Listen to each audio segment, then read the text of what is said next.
warahmatullahi wabarakatuh.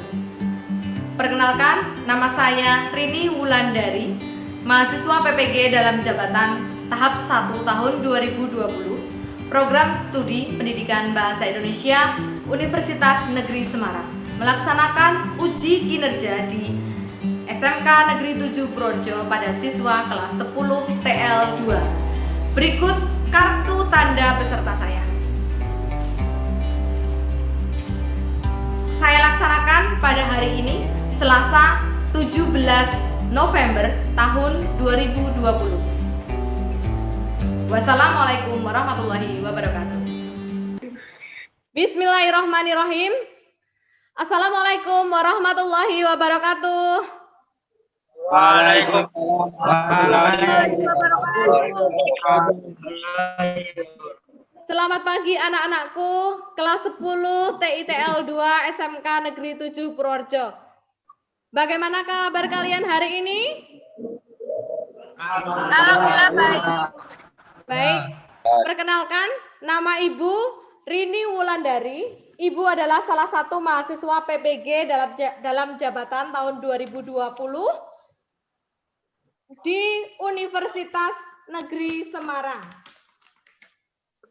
Berikut saya sampaikan bahwa foto dan wajah saya sama ya anak-anak.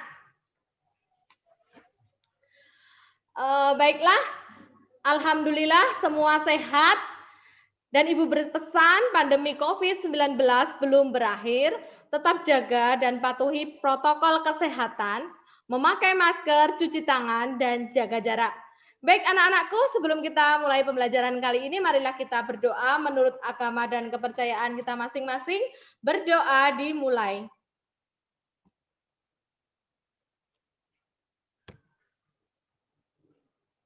Berdoa selesai. Alhamdulillah anak-anakku, setelah saya lihat partisipan semua siswa kelas 10 TL2 sudah berhasil bergabung dalam Zoom meeting ini.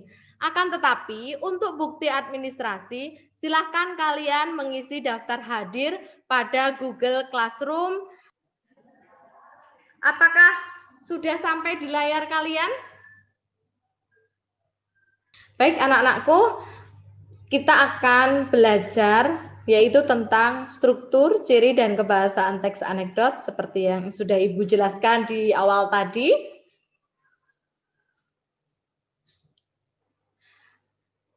Saya ulangi lagi bahwa kompetensi dasar yang akan kita pelajari yaitu tentang mengevaluasi struktur dan kebahasaan teks anekdot dengan indikator pencapaian kompetensi, yaitu pertama merinci struktur teks anekdot, yang kedua menelaah ciri kebahasaan teks anekdot, dan yang ketiga mengenai menganalisis pola penyajian teks anekdot.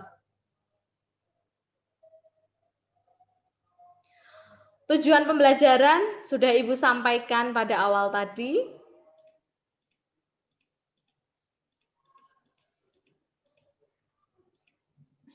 Kemudian pertanyaannya sekarang, apa itu teks anekdot? Masih ada yang ingatkah tentang teks anekdot? Mas Egi masih ingat pada pembelajaran KD 3.5? Kemarin kita sudah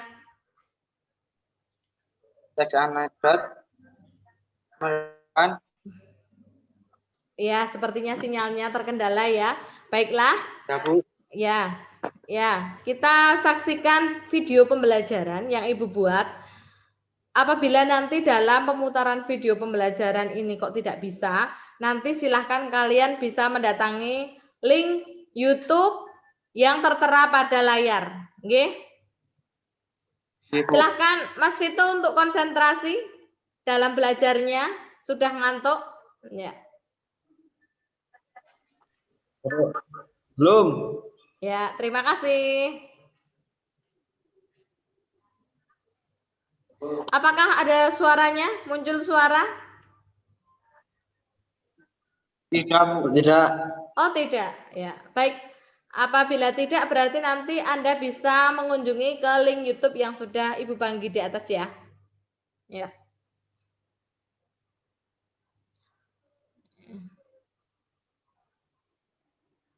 Ternyata kendala sinyal ini ya, anak-anak.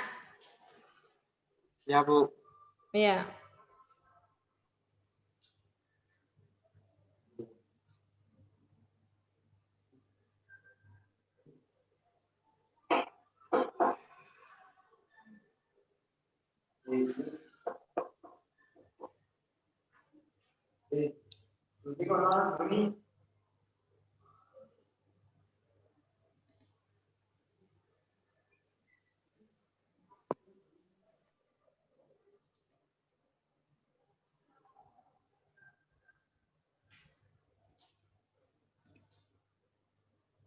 Baik, sepertinya videonya tadi kesulitan ya Mas ya untuk bisa mengaksesnya. Iya, Bu. Ya, oleh karena itu kita lanjutkan saja. Kalau ini sharing PowerPoint-nya sampai enggak ya? Sampai tidak, Mas?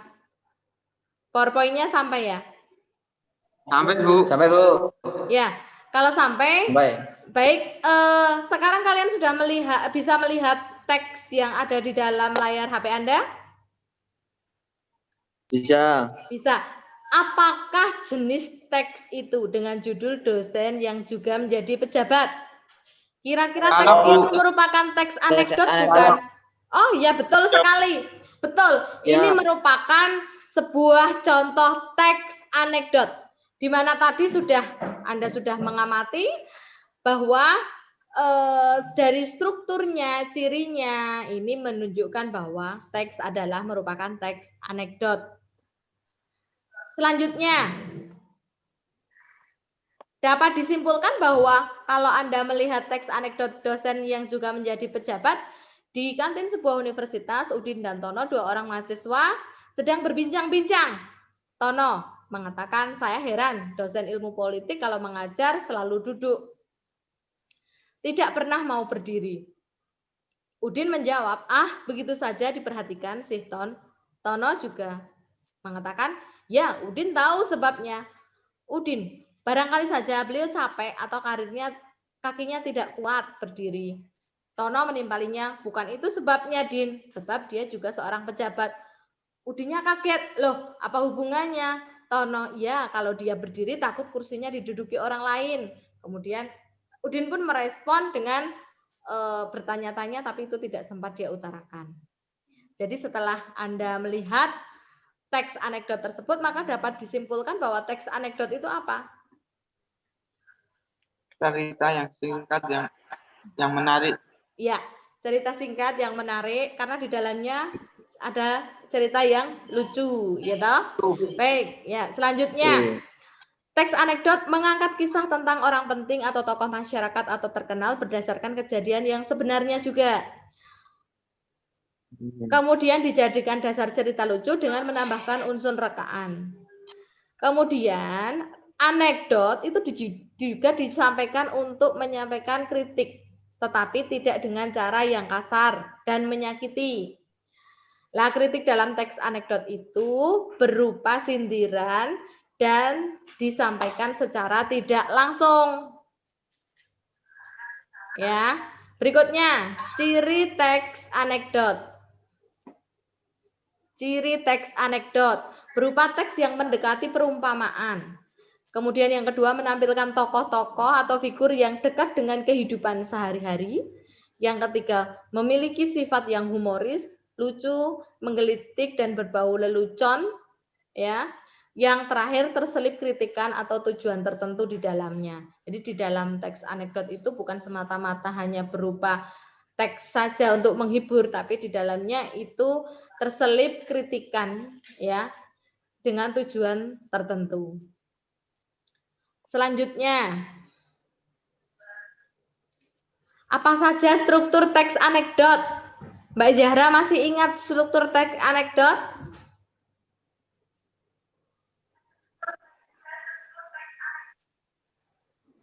Masih, Bu. Ya. Terdapat apa ya? Abstrak ya? Abstrak. Abstraksi. Ya, kemudian orientasi. Ya. Krisis. Kemudian reaksi. dan Koda. koda. Baik. Koda. Ya, koda. Ya, baik. Setelah itu, setelah tadi saya mengemukakan ada dokter yang juga menjadi pejabat, maka dapat dianalisis strukturnya seperti ini, Mbak. Ya, ada bagian abstraksi, ada bagian orientasi, krisis, reaksi, dan koda. Abstraksi ditunjukkan pada kalimat di kantin. Ya, kalimat pertama abstraksi itu sebagai awalan, Mas. Betul. Di kantin sebuah universitas Udin dan Tono, 2 orang mahasiswa yang sedang berbincang-bincang. Jadi harus kalian ingat bahwa abstraksi itu berada di awal, ya, berada di awal. Kemudian selanjutnya orientasi.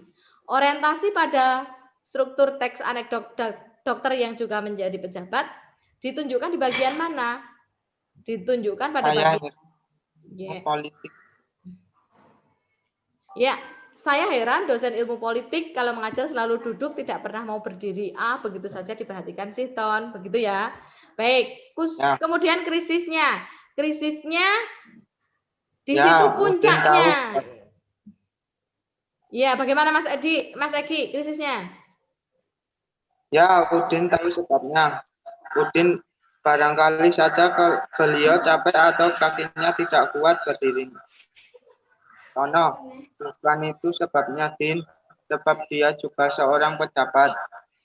Ya, jadi ini sebagai puncaknya ya, Mas. Sebagai puncaknya. Puncak dari teks anekdot di mana di dalamnya itu ada kritik juga, ya. Kemudian klimaks lah ya, di situ di bagian klimaks. Pada kata barangkali saja beliau capek atau kakinya tidak berkuat. Bukan itu sebabnya, Din. Sebab dia juga seorang pejabat. Ya, kalau pejabat kan bisa dikaitkan dengan itu tadi, kursi, ya toh, kursi, ya. Kemudian reaksi. Reaksinya itu setelah pada sampai puncak krisisnya, ya, itu kemudian reaksi apa yang disampaikan. Nah, di sini ada loh apa hubungannya ya, kalau dia berdiri takut kursinya diduduki orang lain. Nah, disinilah letak reaksi, dan yang terakhir direspon dengan koda yang tanpa dengan kata-kata tapi hanya mungkin bisa diekspresikan dengan wajah melongo saja itu. Baik, itu merupakan struktur teks anekdot. Kita lanjutkan sekarang unsur kebahasaan teks anekdot. Unsur kebahasaan teks anekdot itu kalimat yang menyatakan peristiwa masa lalu. Yang pertama. Yang kedua, di dalamnya berupa kalimat retoris. Kemudian yang ketiga, penggunaan konjungsi yang menyatakan hubungan waktu. Yang keempat, penggunaan kata kerja aksi. Yang kelima, penggunaan kalimat perintah. Dan yang keenam, penggunaan kalimat seru. Jadi di dalam teks anekdot itu harus mengandung unsur-unsur kebahasaan itu. Lalu kalau kaitkan dengan teks, ya, di sini ada teks kisah pengadilan tindak pidana korupsi, ya. Di sini apakah ini termasuk teks anekdot juga? Iya, Bu. Iya, ya, baik. Di sini juga merupakan teks anekdot juga yang akan kita bahas pada analisis unsur kebahasaannya. Ya, bahwa kalimat menyatakan masa lalu ditunjukkan pada kalimat pada puncak pengadilan korupsi polisi, jaksa penuntut umum menyerang saksi. Kemudian kalimat retoris, apakah benar teriak jaksa bahwa Anda menerima $5.000 untuk berkompromi dalam kasus ini? Ya, kemudian penggunaan kata kerja aksi, ada saksi menetap keluar jendela seolah-olah tidak mendengar pertanyaan. Kalimat perintah, Pak, tolong. Nah, tolong itu merupakan kalimat perintah. Kalimat seru, oh maaf. Nah, itu pada kalimat seru.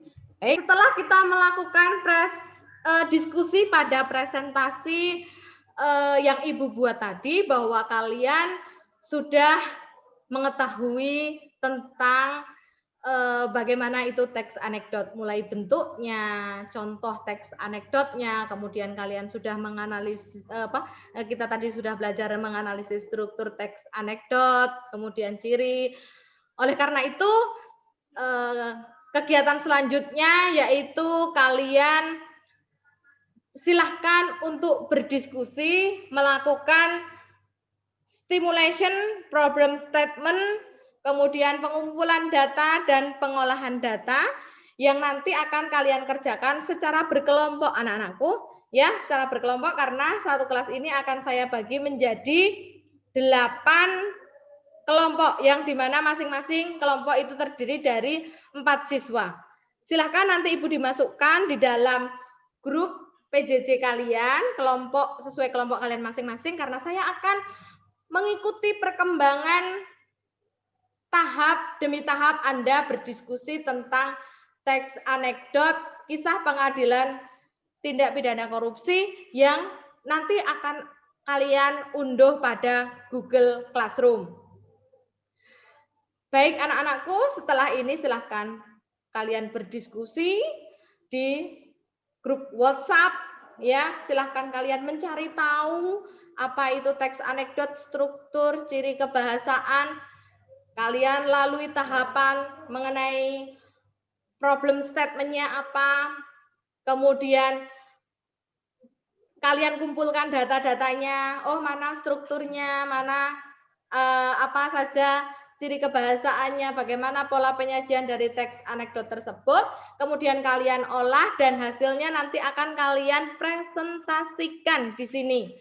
Setelah kalian setelah ini silakan Anda keluar dari Zoom meeting. Setelah itu nanti kita kembali lagi ke Zoom meeting untuk melakukan kegiatan pembuktian atau verification, di mana di situ nanti kalian akan mempresentasikan hasil dari diskusi yang ada di WhatsApp group.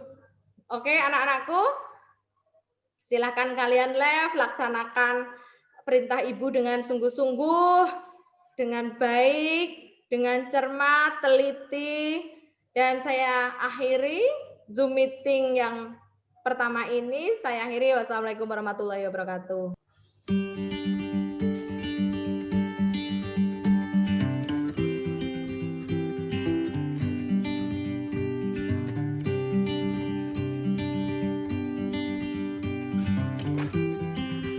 Berikut adalah kegiatan diskusi yang dilakukan oleh masing-masing kelompok, yaitu pada tahap problem statement dan pengumpulan data mengenai mencari sumber informasi atau mencari informasi terkait dengan struktur dan ciri kebahasaan dari teks anekdot kisah pengadilan tindak pidana korupsi ini. Jadi di dalam diskusi ini anak-anak membahas mengenai ditunjukkan dengan kalimat mana yang merupakan bagian-bagian dari struktur teks anekdot. Berikut dari kelompok 3 sudah melakukan, kemudian ada berikut adalah kelompok 3 sudah melakukan diskusi dengan baik. Kemudian ada kelompok 2 juga. Kelompok 2 sudah berdiskusi. Kelompok 5 juga sudah melakukan diskusi, menjawab dari LKPD yang sudah Ibu unggah. Semua berjalan dengan lancar. Kemudian disusul dengan kelompok 7. Kelompok 7 juga sudah melaksanakan dengan diskusi. Ya, gimana malah sudah bagus ini, ditunjukkan dengan huruf tebal dan sebagainya.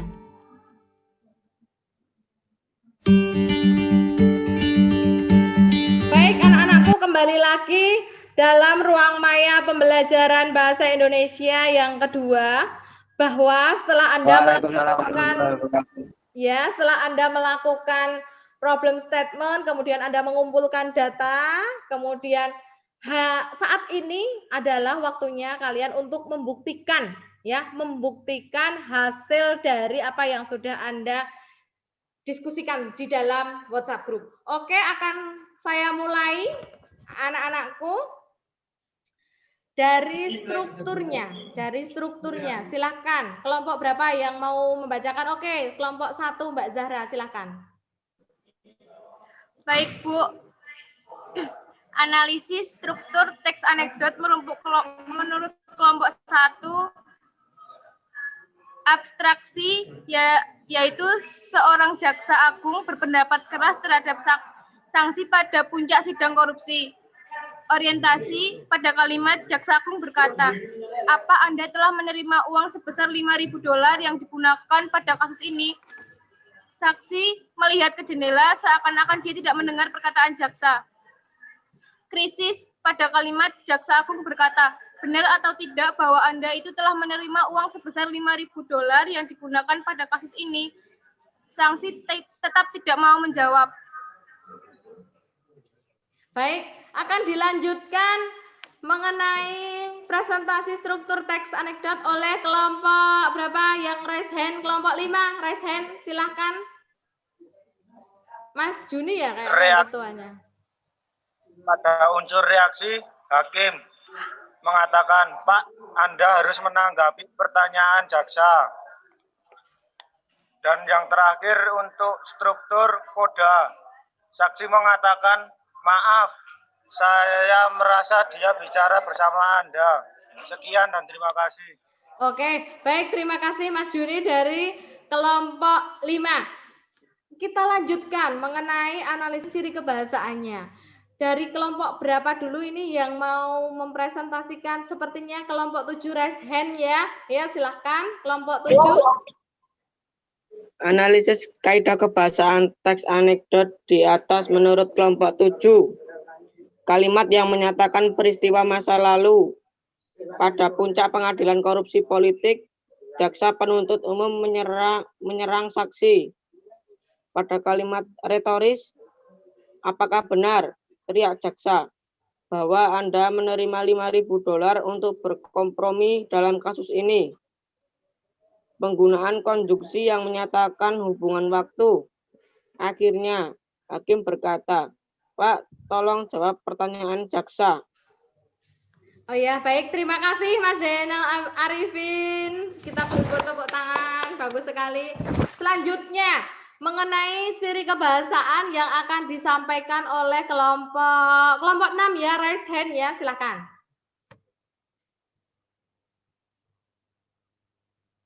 Di unmute dulu, Mas Egi. Ya, silakan. Penggunaan kata tadi, saksi menatap keluar jendela seolah-olah tidak mendengar pertanyaan. Pada penggunaan kalimat perintah, Pak, tolong jawab pertanyaan jaksa. Pada penggunaan kalimat seru, oh, maaf, ya Bu. Oh, ya. Terima kasih. Baik, terima kasih Mas Egi. Kita lanjutkan ke pertanyaan yang ketiga mengenai pola penyajian teks anekdot. Dari kelompok 4 ya, raise hand ya. Ketuanya siapa ini kelompok 4? Mas Vito ya? Saya menyampaikan, Ibu. Ya. Saya dari kelompok 4 ingin menyampaikan pola penyajian dari teks anekdot. Pola penyajian teks anekdot dalam korupsi adalah menggunakan narasi. Baik anak-anakku, kita simpulkan pada pembelajaran hari ini.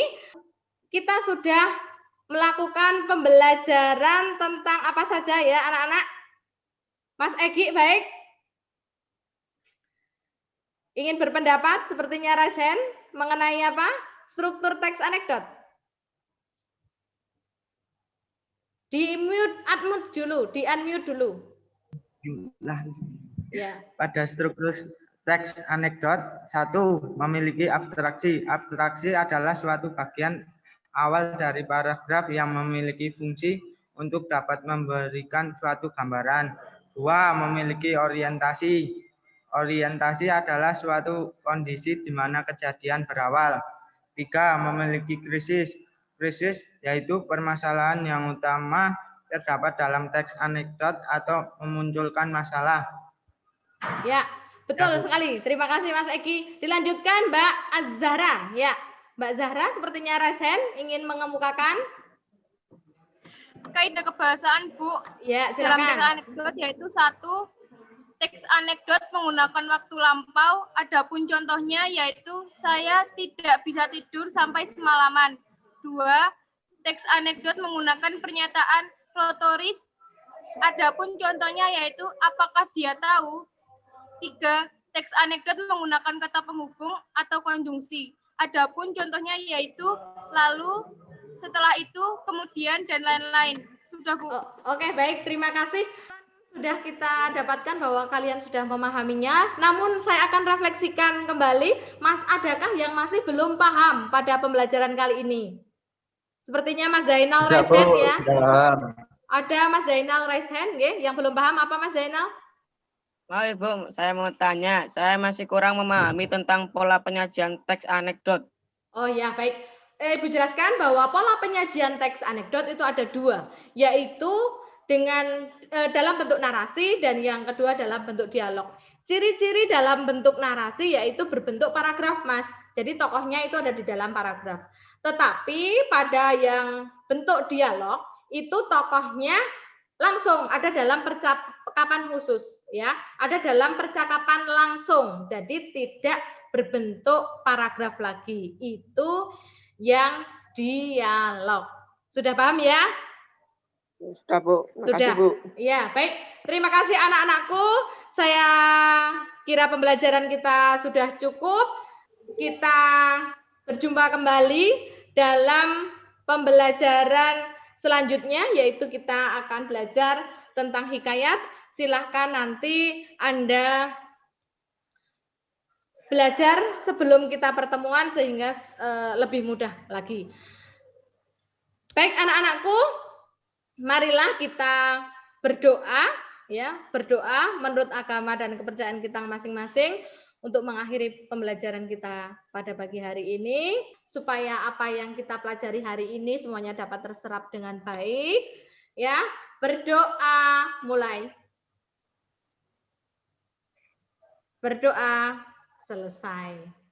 Baik, terima kasih anak-anakku. Jangan lupa setelah pembelajaran ini, Ibu mengambil penilaian secara mandiri, yaitu silakan nanti buka Google Classroom untuk mengerjakan evaluasi, karena Ibu akan menilai Anda secara pribadi. Ya, setelah itu masuk ke Google Classroom, kerjakan, nilai akan otomatis keluar. Jadi Anda langsung tahu berapa jumlah nilai Anda.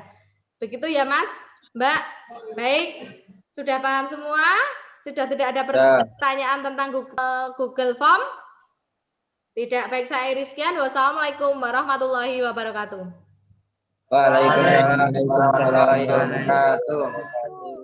Berikut penilaian pribadi melalui aplikasi Google Form, di mana peserta didik melakukan evaluasi dengan mengerjakan pada Google Form yang Ibu kirim.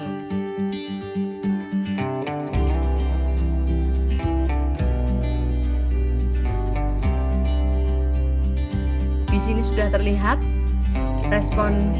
respondensi yang sudah mengirimkan pekerjaannya, sejumlah 19 anak.